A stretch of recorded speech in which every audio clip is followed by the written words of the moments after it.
Okay, hi. This will be Atherosclerosis Part 1. We got a new way of drawing here for this YouTube channel. So we'll start out with the Windkessel effect. The Windkessel effect is the ascending thoracic aorta. See, I got a model of the heart right here. When the heart pumps blood, that's called systole. And that's left ventricular contraction. Then the blood goes up here, I don't know if you can see it, into the ascending aorta. So I've drawn it here on the picture as well, the ascending aorta. And when the left ventricle contracts in, the ascending thoracic aorta expands outward because of the pressure of the contraction. Let's say a systolic pressure of 110/70. Distends outward, and that's during cardiac contraction, systole. During diastole, the heart now relaxes, and the ascending thoracic aorta recoils inward. That's called elastic recoil. And that maintains good blood flow during diastole, cardiac relaxation. Some of that blood flow goes retrograde down into the coronary arteries. The vast majority goes upward.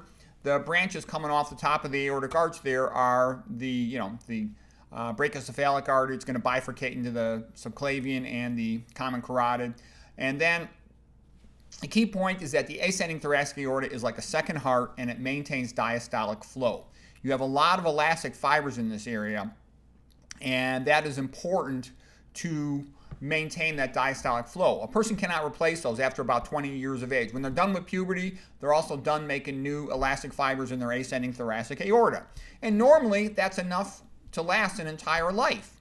In low-salt populations like Yanomamo, for example, they've got the same blood pressure in their 70s or lower as they did when they were children. Okay? So that's the Windkessel effect. And the significance is people don't get atherosclerosis until after they tend to have started to diminish their Windkessel effect. And most persons, let's say, growing up in this country, they've eaten a lot of meat and oils and processed food and junk food, and they've worn out a lot of those elastic fibers. So that's partly why everybody looks good until they're about 35 years of age. And then if they've got bad habits, they start going downhill more quickly. The more bad habits, the faster they start aging more rapidly. Like cigarette smoking, for example, really accelerates aging. Okay, so Windkessel effect is progressively lost, and once it's lost, they can't maintain diastolic flow, so they have to increase systolic flow, the cardiac contraction phase. So here's a diagram of blood pressure, and let me see if I can scoot it over a little bit. I got to go into this other program for one sec here.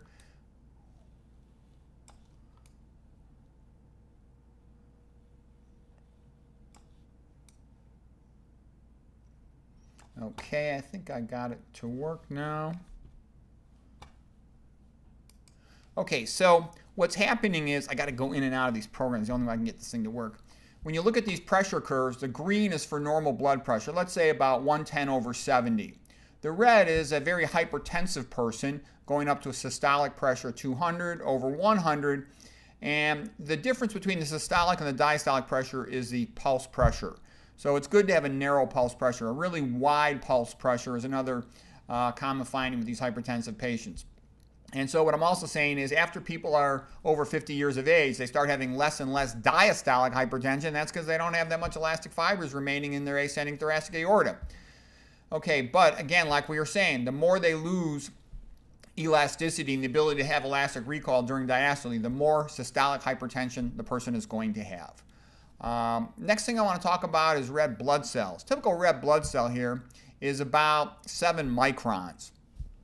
And that's just a little bit bigger than a capillary. Typical capillary here is about 5 microns.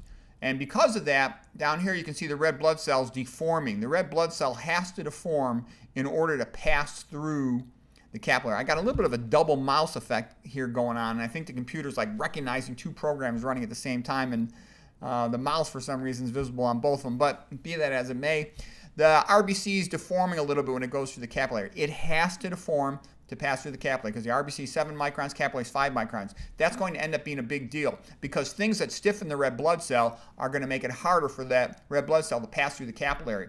And because of that, blood pressure has to go up. So anything that stiffens an RBC, things like excessive dietary saturated fat, are going to make it harder to go through there. Okay?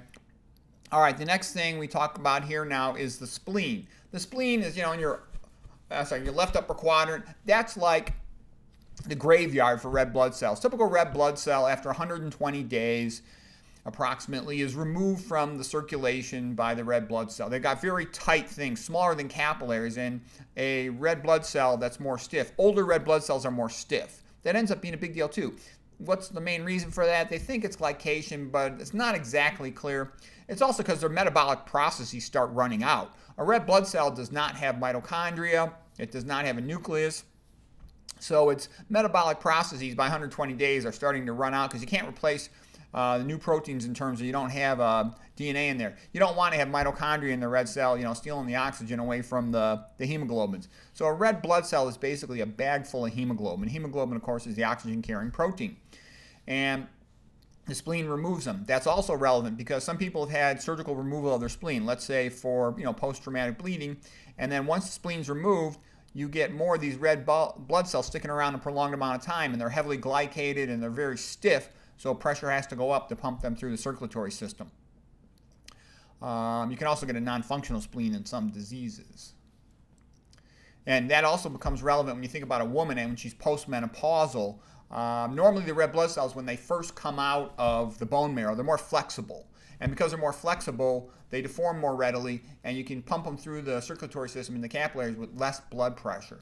In addition, when a woman menstruates every month, that's like a therapeutic phlebotomy. She's lowering her hematocrit. Red blood cells are by far the most common thing in the blood, in the peripheral smear, such that when they are more stiff, it has a big effect to increase blood viscosity, blood thickness. So the blood's more like a milkshake and less like water. Pressure has to go up. The thicker the blood, the higher the pressure. The more constricted the blood vessels, the higher the blood pressure. And so this is the reason why premenopausal women almost never get a myocardial infarction unless they're like 200 pounds overweight or something unusual. They've got bad lupus with antiphospholipid antibody syndrome or something like that. It's really rare. I can't even think of a time. I know a woman who had a premenopausal myocardial infarction. Lower hematocrit and less stiff RBCs because they're more flexible when they first come out of the bone marrow. Okay, so that's the scoop on that. Let me move these slides along.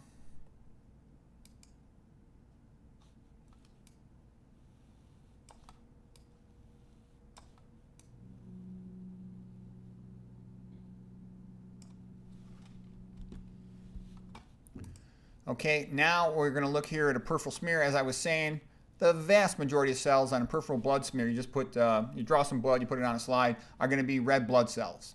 Very few WBCs, white blood cells, relative to the red blood cells. Here is if you draw blood and you put it in a test tube. The hematocrit is a red blood cell sedimenting down to the bottom. The white blood cells are here in the middle and the plasma up above. So typical hematocrit is going to be something like about 45 would be a common example of a typical hematocrit. They're often a little bit lower than that. Okay, here's a chart plotting hematocrit versus viscosity. And so the point of this chart is that the higher the hematocrit, the higher the viscosity. That's actually one of the most important variables in how thick the blood is. Viscosity just means how thick the blood is. The reason viscosity is like one of the most important things to know about atherosclerosis, the thicker the blood, the more it clots. The reason people die is because an artery is occluded. It clots off. That's a myocardial infarction in the heart. That's a stroke in the brain. You don't want your arteries clotting off. The key thing about staying healthy and living a long life is all your arteries are open. Then all your tissues have good blood flow. So what I'm saying is the higher that hematocrit, the more thick the blood, the more prone a person is to clotting. And this is thought to be part of the reason a lot of these bicycle racers, as everybody knows after the Tour de France stuff, the ones that were giving themselves blood transfusions to get up their hematocrits or taking epoetin to increase their hematocrits, it made the blood thicker. And that's thought that that might have been the reason why some of them died of myocardial infarctions, increasing the thickness of the blood. So, it's a very good medicine for people who need it. They've got low hematocrits for other reasons. But if you're an athlete, messing around with that and raising your hematocrit real high for endurance sports, could lead to increased risk of thrombosis potentially. Okay, next thing is LDL cholesterol. This is a graph of LDL cholesterol versus viscosity. The higher the LDL cholesterol, the higher the blood viscosity. And that's because LDL sticks red blood cells together. We're going to go over the mechanism of that on the next slide, but that's a key thing to know because people say, oh, cholesterol, what does that have to do with atherosclerosis and blood clotting? It has a lot. I can also tell you, we'll get into it more in just a bit, but Atherosclerosis due to cholesterol is just a subset of atherosclerosis. And I'm going to explain why that atherosclerosis really is a blood clot. And you may not have heard that before, but that theory has actually been around since the mid-1800s. And the persons who are really experts in atherosclerosis, they'll tell you it's a blood clot. There's some people who see it a little bit differently, and that's okay, but I think they're wrong. Okay, let's now move the slide over a little bit.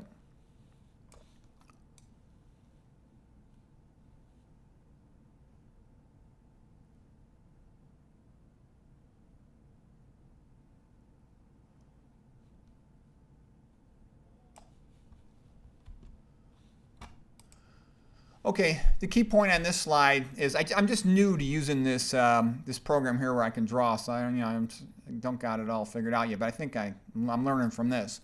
Okay, zeta potential means a negative charge on the red blood cells. And I can tell you, I've never in my life met a medical student or even a resident who knows what zeta potential is, all right?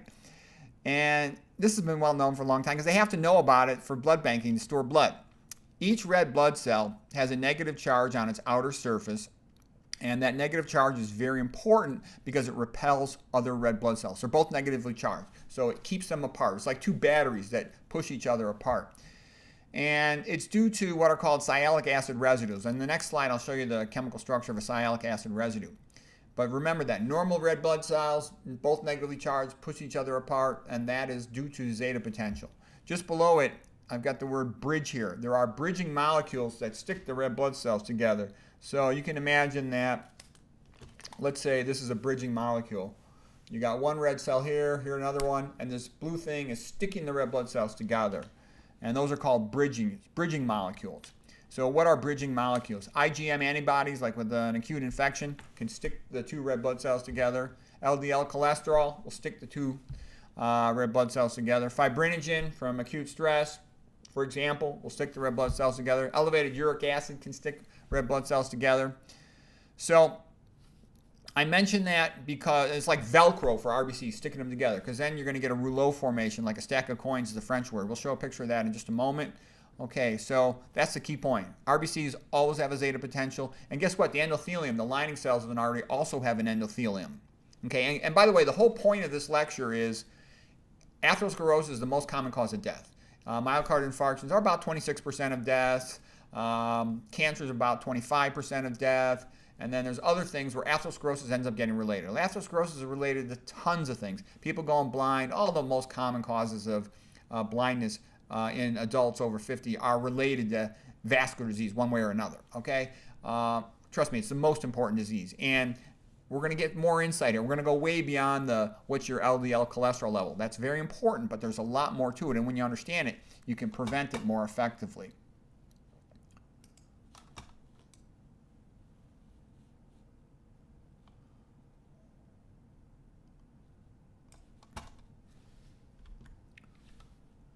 Okay, this slide here, this picture, is a sialic acid. Sialic acid is very much like glucose with a carboxylic acid on there. There's a little more to it, but that's all you need to know. The baseline ring structure is just like glucose, okay? Now, the most common one is called N-acetyl neuraminic acid. You don't need to memorize this, but what you should remember is sialic acids have a negative charge. There's a deprotonated carboxylic acid, therefore there's a negative charge on this oxygen. And the neuraminic acid component is abbreviated NEU, NEU, okay? You're going to hear that again. There's a concept of something called xenosialitis due to sialic acids being absorbed from meat products like beef and dairy and pork, for example. There's a real good video. The guy's name is, I think, Roger Seaholt. His website, his YouTube channel is called MedCram. And he has a very nice lecture on xenosialitis. And that's when a person's absorbing sialic acids across their intestinal membrane of their intestinal tract, and they're getting incorporated because they're so similar. They only differ like by a hydrogen. They're so similar to the sialic acids on our own body that the gut confuses them with our own body sialic acids and sticks them on the glycoproteins on the outer surface of cells. And the outer surface of cells, the glycoproteins are called the glycocalyx. But the immune system recognizes them as foreign, so an inflammatory response is mounted to that, and that inflammations of called xenoforeign Sialitis, itis meaning inflammation. So check out the MedCram video if you're curious about xenosialitis, and you're going to keep seeing the word new, and that's for the sialic acid, neuraminic acid, all right? But our purpose of seeing it right now is just that there's a negative charge on that, and that makes our red blood cells negatively charged. Our endothelium, the lining cells of the artery, so the artery lining cells also have a negative charge, a Zeta potential, but that's primarily for other reasons, things like their heparin sulfates and whatnot.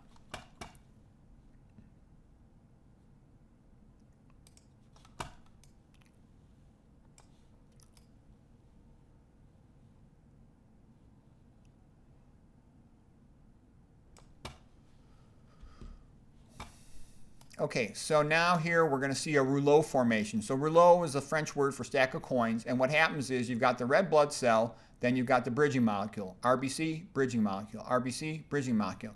And so here are the RBCs getting ready to pass through a capillary, and it's very difficult for them to get through that capillary because they're 7 microns in size, a little bigger than the capillary, approximately 7 microns. Capillaries, there's variable, but in general, they're about 5 microns in size. So those red blood cells, here's the capillary opening, they got to deform to get in, all right? And it's hard for them to deform when they're stuck to a bunch of other red blood cells. So the blood is thicker. The blood's like a milkshake instead of like water. So the heart has to pump a lot harder. Pressure goes up. And you don't want high blood pressure. It causes all kinds of problems. We're going to talk about that. So that's a key point. Anything that increases blood viscosity will cause increased blood pressure. Anything that increases blood pressure, if it's chronic and prolonged, it will damage arteries. By the way, I'm going to show you the best book ever written on atherosclerosis. It's called Blood Viscosity. Author's name is Gregory Sloop, MD. I read about atherosclerosis all the time. I'm involved in it every day. And I can tell you, this guy's the best researcher in the world currently for atherosclerosis, Gregory Sloop, MD. So if you really want to understand atherosclerosis, I've read tons and tons of stuff about it. This is the best book. And he's a pathologist, and there's actually something funny about that. The persons who know the most about atherosclerosis are pathologists. People think, oh, it's going to be a cardiologist or something. No, or a vascular surgeon. No. Vascular surgeons and cardiologists, they do know quite a bit about atherosclerosis, but they tend to think like a plumber. There's a blockage, we need angioplasty to stent it, we need to bypass it, and yeah, that's great. But it's even better to think like Esselstyn, for example. Here's probably the best book ever written if you want to this is the best book written if you want to reduce your risk of heart disease. It's called Prevent and Reverse Heart Disease by Caldwell Esselstyn. I actually went and trained with him over at the Cleveland Clinic. He's a great expert. He's been doing this for many years, since the 1980s. He's got the best results of preventing coronary artery disease of any doctor in the world. His patients, they had like 99.4% no recurrent coronary artery or cerebral vascular events. The one patient out of like about 198 patients that had a recurrent event was because they didn't follow the diet. So what I'm trying to say is that's another reason why I think diet is by far the most important thing in coronary artery disease atherosclerosis. Because if you fix the diet, you can prevent it. If something else was the cause, there's several other theories of atherosclerosis causation. You would expect the diet would be unable to fix it if that were the case. But diet is able to fix it, okay? So, for example, some people talk about the infectious disease bacterial theory of atherosclerosis, which I think is bogus, by the way. Okay, but just so you know about it, yes, they have sometimes found bacteria inside of atherosclerotic plaques, but that's not the causative thing. If it was, then changing your diet probably wouldn't help. But it does. It does help a tremendous amount. We're going to talk about why a little bit later. Okay. Next thing here is to talk about laminar flow. So look at my hand. This is kind of the way to get it. Okay. The point is, if you look at a hand, that tells you about what laminar flow does. So in the middle here, the red arrows, those are the red blood cells. They're flowing the fastest, like these two fingers. They're flowing the fastest. When you put your hand there, and I like put my other thumb there. So that's where your red blood cells flow, right in the center. Next to them, like this finger, the index finger, the pinky finger, that would be, like these fingers, that would be where the white blood cells are flowing, just on the outside of the red blood cells. And then just outside of that, I'm going to put my thumb down here, is it to be like my two thumbs, that would be like where the plasma is, closest to the endothelium, the wall of the artery when they flow. Laminar flow is normal blood flow. So this is normal blood flow, all right? That's what you want. And when blood pressure is normal, you have predominantly laminar flow. Your endothelium, arterial lining cells, are happy with laminar flow. Everything is copacetic and perfect to their mind when you've got laminar flow.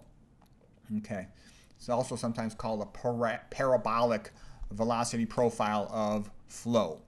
Okay, now we'll go to the next slide.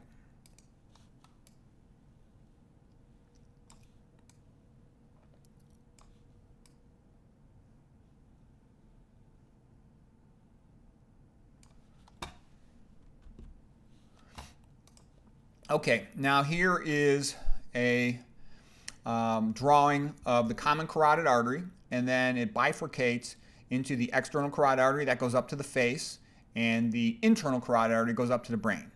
And by the way, just so you know, for what it's worth for my background, I did a fellowship in vascular interventional radiology. I did half a fellowship in endovascular interventional radiology of the brain, sometimes called endovascular brain surgery. I did a complete fellowship and am a neuroradiologist. So I look at brains, I look at the carotid artery every day.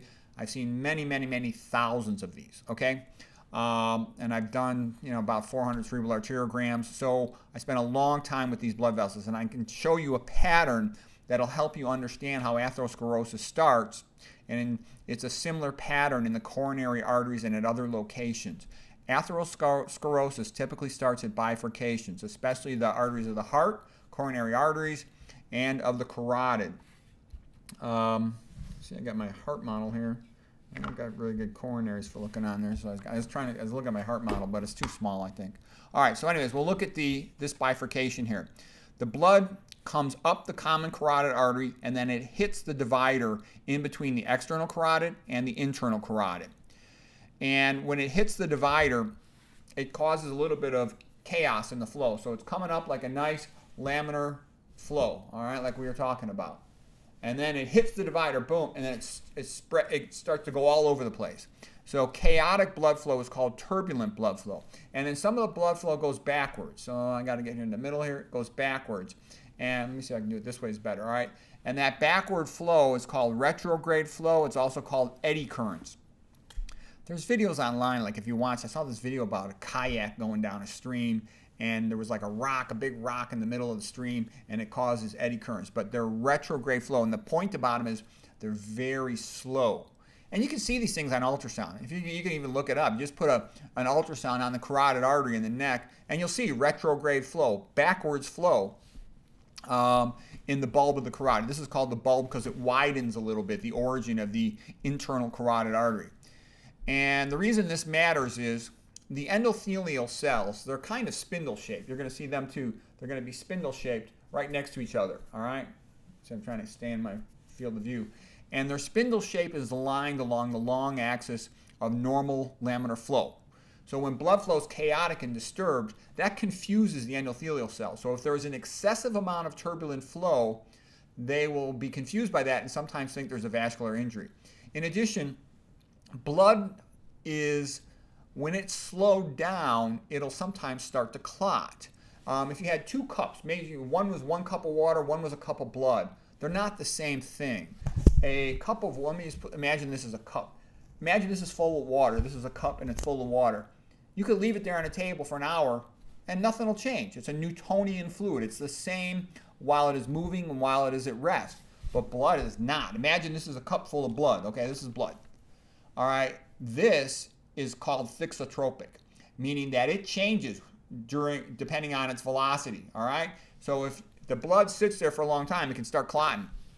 I actually think that's part of what happens, like if you sit for a long car ride or other type of thing where you're sitting for hours, you get out, you're all stiff, your legs hurt, your feet hurt, and it takes like about 30 seconds before you feel back to normal. And I think it's partly because you're forming little tiny early reversible clots, but also your whole vascular system's vasoconstricting. That's part of it. Anyways, that's also predisposes people really long traveling. If they just sit in one place, they're in risk for forming clots in other locations like a DVT in a leg. All right, but what's interesting about this? Notice here on this next drawing that the clot forms on the far wall, okay? So there's a couple really key points here. Number 1, atherosclerosis starts at bifurcations. Number 2, it starts on the far wall away from the divider. Number 3, atherosclerosis begins as a blood clot. And by the way, this is not some type of obscure theory of mine. The best doctors in the world who've really studied atherosclerosis know that it is due to atherothrombosis, all right? And it's especially the pathologist. Like I said, the guy who wrote this book, he's a pathologist. The guy who originally came up with the theory is a pathologist. Rokitansky back in the 1800s, mid-1800s. J.B. Duguid, he is a pathologist. And there's another, like the most famous cardiac pathologist in the world is William C. Roberts. And he also agrees with atherothrombosis theory. And the reason I'm smiling, why do I think this is a little funny? Because everybody thinks of vascular surgeons and cardiologists and lipidologists as the ones who know a lot about atherosclerosis. But they don't look at it. They just read papers about it, okay? As a radiologist with tons of vascular experience, I look at atherosclerosis. I look at the CT angiograms, the MR angiograms, the catheter angiograms. I've seen tons of them. And the pathologists are the one who look at it in a microscope. They know the most about what it really looks like under a microscope. And they'll tell you it's due to thrombosis, okay? The ones that have studied it the most, all right? So that becomes relevant because to understand atherosclerosis causation and to go beyond just understanding cholesterol, you have to understand that. That's a key point. It begins as a clot on the far wall right here. And then what happens is there are endothelial precursor cells. They're like stem cells for endothelium. And they will cover up this atherosclerotic plaque. And you want to cover it up because you don't want loose clot hanging in the breeze because that could be knocked off by the next high blood pressure pulsation and little tiny pieces break off and go up to the brain. They'll cause a stroke. If this were in the heart, they'd break off distally and potentially block up a vessel. I'm trying to keep in the camera here. And block up a vessel and cause myocardial infarction. You know, a really small one, you wouldn't notice. But that's an important point. Endothelial stem cells, they're called EPCs, endothelial precursor cells. They cover up the clot and they want to maintain a smooth surface. They really reestablish an intima, that's the inner lining layer of the lumen, to cover up that plaque so there'll be no distal embolization. All right? And then the immune system cells come into the clot and they start reabsorbing it, like the macrophages. They're soaking up the fat. You'll have a lipid core. They're soaking up the debris. But an atherosclerotic plaque begins with red blood cells, most commonly, stuck to LDL cholesterol.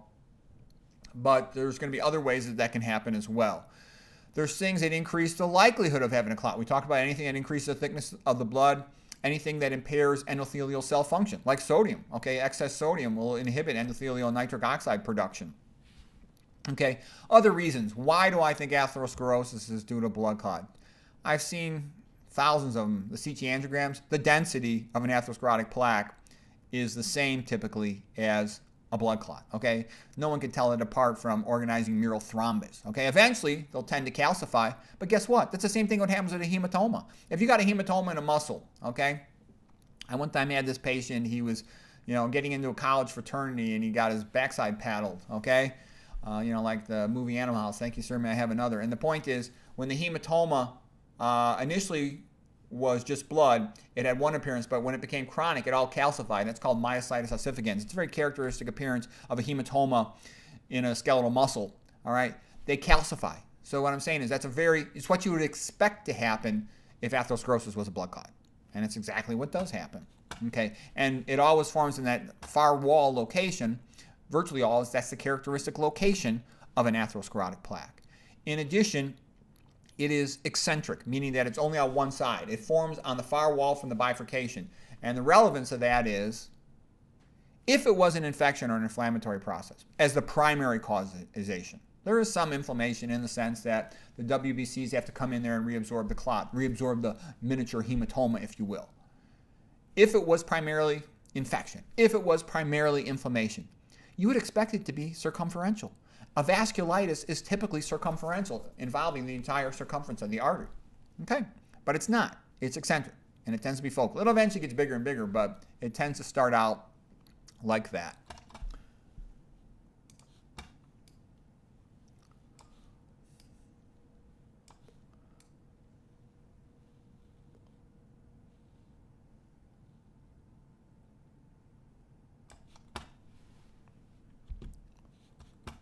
Okay, now we're going to look at atherosclerotic plaque. And by the way, this information here, this could save your life if you understand it. All right, atherosclerosis is partially reversible.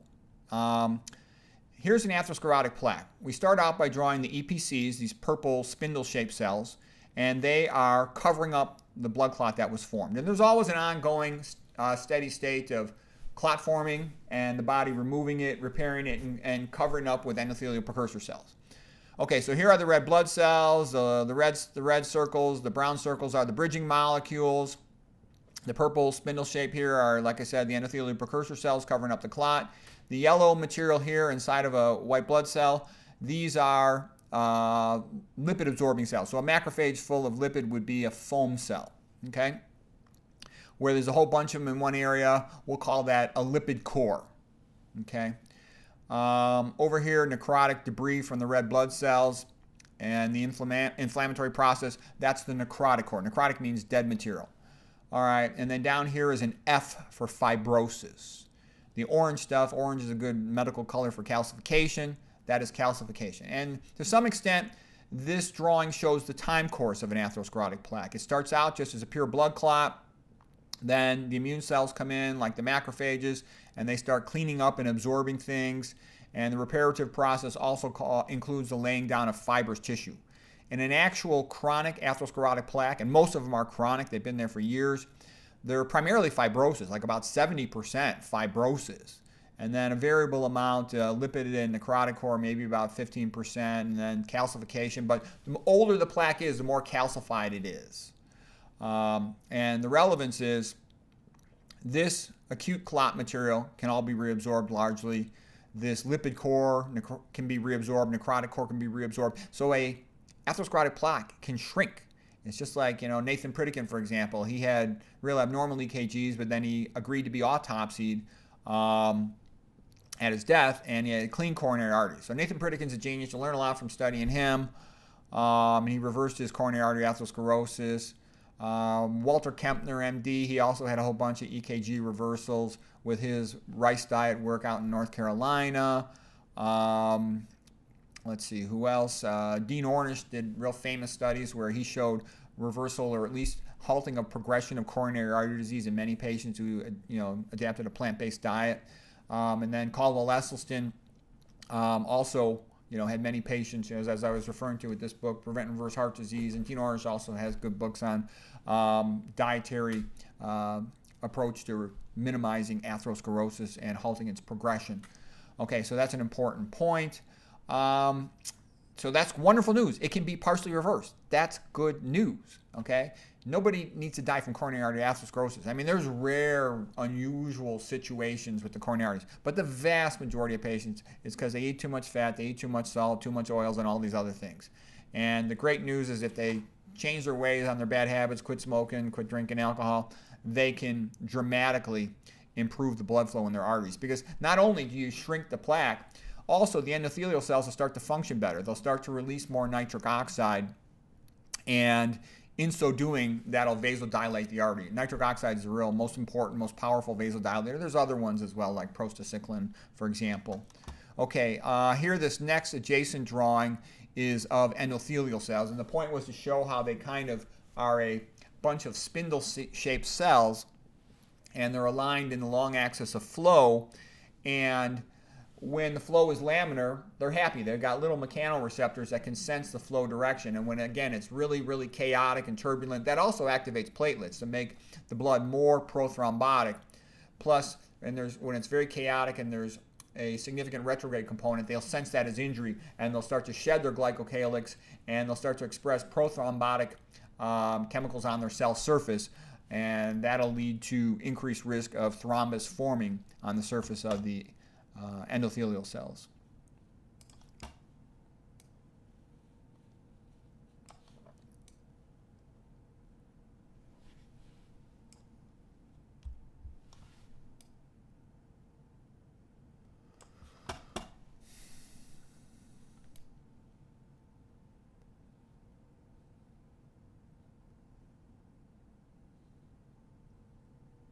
Okay, I'm just getting the slide set up here. All right, so here is a drawing of an endothelial cell, sort of a spindle shape. They produce nitric oxide. That's the most important thing they do. That's the most important thing to know about an endothelial cell. I went, under the training course with Dr. Caldwell Esselstyn, and he kept talking about nitric oxide. And I was kind of, I think, the annoying person in the audience. And I'm like, well, why don't you talk about this and this and this part of the mechanism? And he's like, We'll get to that. Just, you need to know what you need to do. And so, like, who am I to be asking him all these questions? The guy with the best results in the world. But it was kind of funny. What he told me later on, I had a conversation with him one-on-one, and he said, I just want to make it clear to the audience, the patients, that nitric oxide, if you're aware of that, everything will be good with your endothelial cells. If you optimize the way you eat and live for your nitric oxide production, and all the other stuff is secondary. And I think he's absolutely 100% right. But there is a lot of other interesting things happening with an endothelial cell. So the nitric oxide is like a gas that goes out into the blood and helps inhibit platelet aggregation, so it prevents platelets from clotting. It also then goes posterior to the smooth muscle cells in the wall of the artery, causes them to vasodilate under healthy conditions. Prostacyclin does basically about the same thing. Vasodilator, prevents platelets from aggregating or clotting, and like I said, the muscles, it helps over there as well to get them to relax. Okay, the endothelial cells have a negative charge along them, like with the heparin sulfates, negative charges on the sulfates, and antithrombin 3 binds to the heparin sulfates, and that also helps prevent clotting on the surface of the endothelium of the arteries. And there's other things. There's thrombomodulin, there's tissue factor pathway inhibitor, there's TPA production. But the big thing to know about is healthy nitric oxide production. Excessive dietary sodium can inhibit nitric oxide production, which is real common with processed food, too much sodium. Whereas, a lack of eating plants provide potassium and magnesium, which are vasodilators, to keep these arteries open. Okay, so this is just atherosclerosis part 1. There's a whole bunch of details and controversy in atherosclerosis. We'll talk about that in a future lecture, but I just want to hit on a couple high points and give an overview introductory with this atherosclerosis part 1 lecture. What makes blood hypercoagulable? So here's the first list of things. Sickle cell does. So sickle cell is hemoglobin SS. So when you get both of the genes for sickle cell, that's sickle cell anemia. If you only get one gene for sickle cell, that would be sickle cell trait. And why does it even exist? Because it is protective against malaria. So somebody who has sickle cell trait, it would just be hemoglobin S, and all it is one base pair shifted in the DNA. That has a protective effect and reduces the risk of death from malaria. Versus having both makes the red blood cells sickle-shaped and is very prothrombotic. And why am I mentioning it? Because all it takes is sickled RBCs to thrombose an artery and have a myocardial infarction or a stroke. And this can happen at a very young age. And the reason that matters is myocardial infarction, atherosclerosis, due to a clot. Okay, they have no other risk factors. They don't have high cholesterol, lots of these patients, okay? We talked about LDL cholesterol being the major risk factor, the most important, the most common risk factor. There's even atherosclerosis experts, and these are some of the most famous experts in the entire world who will tell you that you need to have elevated LDL cholesterol to have a myocardial infarction. But that's actually not true. When it's been looked at more closely, you can have myocardial infarction without having a high LDL cholesterol. And that's actually well known now. But I'm just telling you, LDL is so important. It's like the most important common variable for having a myocardial infarction. All right, and it's because it's a bridging molecule. It sticks the red blood cells together. And you'll get that elevated from eating meat, from oils, high fructose corn syrup. A lot of that gets converted in the liver into fat, and it'll lead to elevated LDL cholesterol. Same thing with drinking a lot of alcohol. The 2 carbon units of ETOH, ethyl alcohol, also get converted into acetyl-CoAs and saturated fats, palmitic acid, and increase LDL cholesterol. One thing that's real interesting, animal protein actually increases your blood cholesterol. I learned that from T. Colin Campbell with his China study and additional books.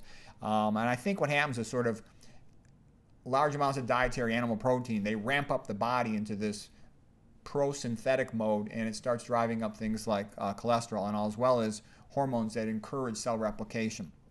Like leucine goes up, activates mTOR, but that's a different subject. Okay, high fibrinogen. High fibrinogen occurs due to stress and stress equivalents, like a lack of sleep, dietary caffeine, inflammation. A high hematocrit is caused by tobacco smoking because of the hypoxia. To compensate, the hematocrit goes up. The more red blood cells are produced to carry oxygen. Taking medications that cause increased red blood cells. There's a disease called polycythemia vera, where they just have high hematocrit, makes the blood real thick, pressure has to go up, and then you get that whole cascade of high blood pressure causing endothelial injury at the bifurcations of the arteries to the brain, the carotid, the arteries to the heart, the coronaries. Turbulent flow, as we spoke of, with any cause of high blood pressure, like excess dietary sodium. Other things that make the blood thick, splenectomy, diabetes. With diabetes, you got all kinds of problems with your blood. You got hyperglycemia, more molecules in the blood. You got hyperlipidemia, more molecules in the blood. And there's additional problems with it. It causes a microvasculopathy, induces endothelial dysfunction. Activated platelets, that happens with stress. Okay, let me just slide this thing over a little bit more.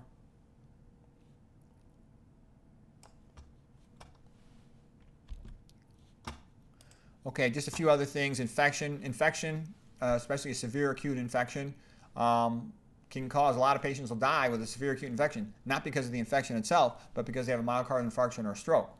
If they've got these other baseline risk factors, then you superimpose on top of it IgM antibodies sticking all the red blood cells together, that can lead them to thrombosing some of their major arteries.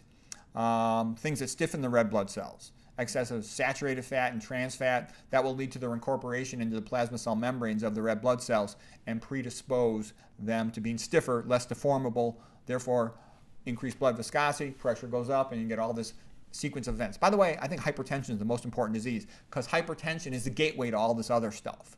And so that's why I'm a big believer, a person, if they have hypertension, they should really try to optimize all their health habits to get it under control. Because if they get it down pretty well, they'll probably be fine. But they got to be careful not to overtreat it either, because if they drop their pressure too low, they could have a stroke. So the best thing to do is, if you can, prevent it with good dietary habits, low sodium and low fat diet, and avoiding all these other risk factors. Being cold makes the blood thicker. I think that's part of why old people tend to like to retire to the south, where it's warmer. TMAO is produced by, when you eat a meat diet, the meat-related gut bacteria will make the TMA. It goes through the portal vein to the liver, makes TMAO, and that increases atherosclerosis risk factors. Okay, and so that's all the drawings I had. Gosh, I can't even see the amount of time we've gone so far. I have a couple slides. I'll just see if the slides, if it works for this video and if you like them. See if I can switch into looking at slides here. Hey, I got it. I got to accept it. Okay, I'm just going to show a couple slides here. Kind of a long talk, but it's a good introduction, I think, to give you the overview of atherosclerosis. So in the future one, we'll talk about a lot of the controversies and some of the cool, interesting stuff. But the bottom line, like, what could you get out of this lecture? Pay attention to Caldwell-Esselstyn. He knows what he's talking about. I've been studying atherosclerosis 25 years. I did, like I said, a fellowship in vascular disease. And Esselstyn's right. And I trained with him. He's right, okay? And it's like a miracle. I mean, there's a way to escape from this, what otherwise previously seemed inevitable. The work of Esselstyn, Ornish, and others, and Kempner. And it's great that it exists. Have an attitude of gratitude and prevent this stuff. Because it doesn't just plug up the arteries of the heart. It plugs up the arteries to the Johnson, to the brain, to the ears, to the eyes, to the spine, everywhere. I mean, these old people, they got total body ischemia. Ischemia is lack of blood supply to tissues, and it's making them real sick, and it makes them miserable. There's nothing good about it. It trashes the kidneys as well. Okay, let's see now if I can move these along. I got to move them through the other program here.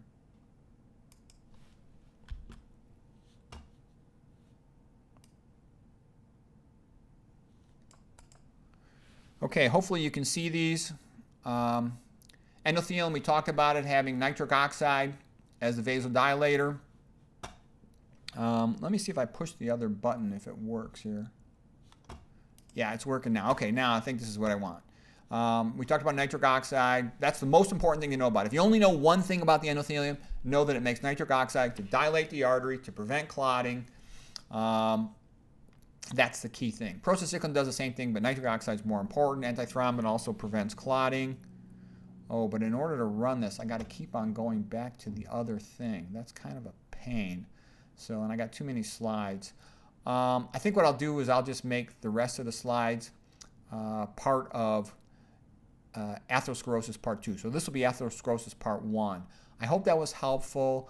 And again, the key point is the diet works. The Esselstyn diet, he has the best results. There's no diet even close. The Lyon study was not even close. He had 30 times fewer patients you got a 30 times better chance of not having a recurrent cerebrovascular event, cardiovascular cerebral event with Esselstyn's diet. So it's a wonderful thing. I do follow it too. Low sodium, low salt, 100% plant-based, whole foods, 100% organic.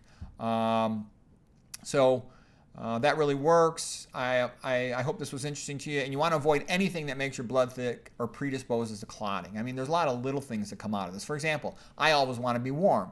And sometimes that gets me into a disagreement with my family. They want the thermostat lower. I like to be warm. And then I just have to wear, jackets and stuff inside the house. A whole bunch of little other things come up to help thin the blood in a positive way. So anyways, I hope that's helpful.